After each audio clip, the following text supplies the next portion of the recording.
இந்த வீட்டு வேலைக்காரன மாப்பிள்ளைன்னு சொல்லிட்டு வந்தா எப்படி? அப்போ சரவணனுக்கு வசதி தான் பிரச்சனைன்னு சொல்றீங்களா? அதுவும் ஒரு பிரச்சனைன்னு சொல்றேன். அப்பா நாம வசதியா தானேப்பா இருக்கோம். அப்பா அப்பா கல்யாணத்துக்கு அப்புறம் சரவணனுக்கு ஒரு தொழில் வச்சு கொடுங்க. அப்புறம் அவரும் நமக்கு சமமாயிடுவார்ல. ப்ளீஸ் பா சொல்லு. ப்ளீஸ் பா.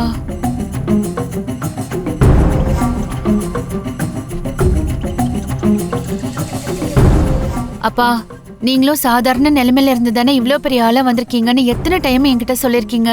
அதே மாதிரி சரவணனும் ஒரு நாள் பெரிய ஆளா வருவாருப்பா.